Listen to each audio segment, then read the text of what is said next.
Well, Monday Night Football. That was cool. The Browns were on Monday Night Football, the Ravens. And, for months and months, I've had this penciled in as a loss.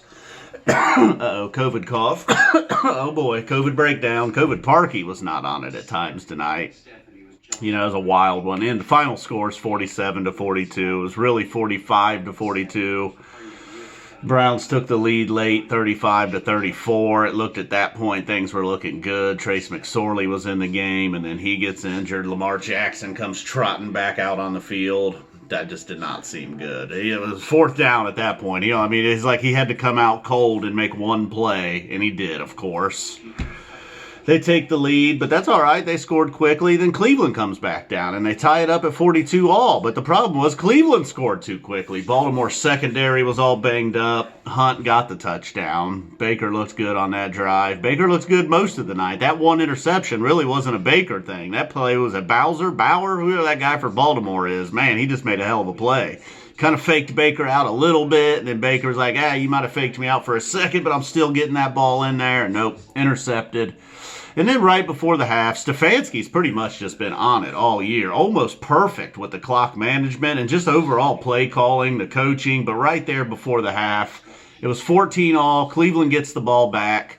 It looks like they're going to be conservative. Actually, they had held Baltimore to a fourth down. Baltimore wasn't going to go for it. Cleveland did not call the timeout. They just let the clock run down to the 2-minute warning. It's like, all right, they seem happy to go into the half. Tied at 14. Really, so did I. At that point, I was like, cool, let's not try to get crazy here. But then when they got the ball, they maybe picked up one first down, and then they find themselves in a 3rd and 13. They didn't waste a lot of time. And it seemed like, all right, this is a perfect time for a draw. If you're lucky, you get the first down, maybe throw a screen pass again if you're lucky. But really, you just want to get the clock moving, force Baltimore to use a timeout. But then on 3rd and long, after seeming a little conservative, all of a sudden they got real aggressive and they go for the first down with a passing play on 3rd and long. Of course they don't get it. The clock does not move at all, leaving Baltimore time.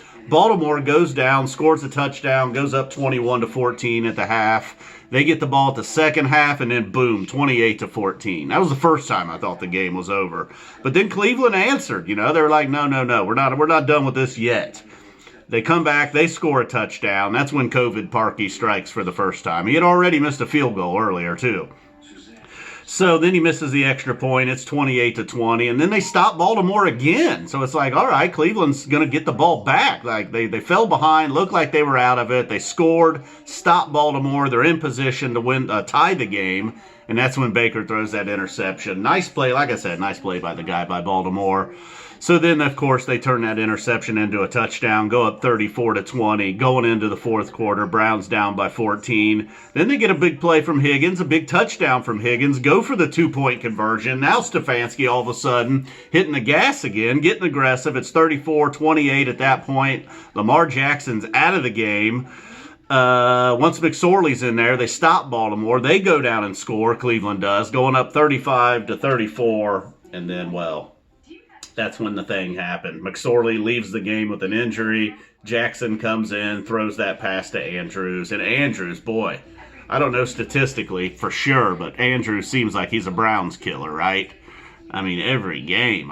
He's a killer overall. He's one of the better tight ends in the league, but I just feel like he has really lit the Browns up. Everybody kind of lights the Browns up, though. I know they're hurt on defense. Everybody's hurt everywhere, but boy, the Browns defense...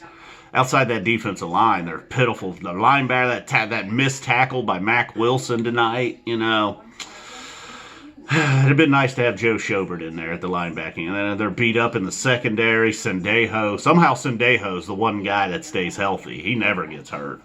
So that does it. A game that we thought they were going to lose. Then mid-game, it looked like, oh yeah, this game's over. They came back. They took the lead. They showed some heart and resilience and all that good stuff. And I was hoping there at the end when Tucker was lined up for the 55-yarder to win the game, I said to Mary, old Mary Zappa 20 in there, she was all fired up throughout the game. And I thought, I'd make her go in the bedroom and put a pillow over her head when I'm making YouTube videos. So I thought maybe they can block this. Maybe somehow we can get the ultimate redemption. The Browns will block it and run this sucker back for a touchdown. Nope. Tucker, essentially Mr. Automatic, basically the greatest field goal kicker in the history of the NFL. And that does it. The safety at the end was on some crazy Browns going for it. Sucking lateral play. 47-42 the final. Props to the Ravens and Lamar Jackson. I mean, Lamar Jackson made those plays at the end when he had to. Tucker, of course, made the field goal. Harbaugh coached a good game. So I don't know if there's any Ravens fans here. If you're still here 5 minutes into it, congratulations. No blocked field goals to end this game. Well, so the Browns are 9-4. They're still a game up on the Ravens in the division. But boy, for about a half a day, I was already thinking, maybe they can catch Pittsburgh, you know. Pittsburgh, not that great of a team. I've been saying since they were about 8-0, they're the worst undefeated team this late into a season ever. The last 2 weeks, they've looked pretty bad. Started thinking maybe the Browns can win the division. Maybe they can win this Baltimore game. And at what, 35-34, I was feeling pretty good. So, thumbs up, Lamar Jackson. He's the man. Boom. Give me a thumbs up. Why not? I deserve it. Can a Browns fan at least get a thumbs up? All right. Thanks, guys. We're out of here. You can come out now.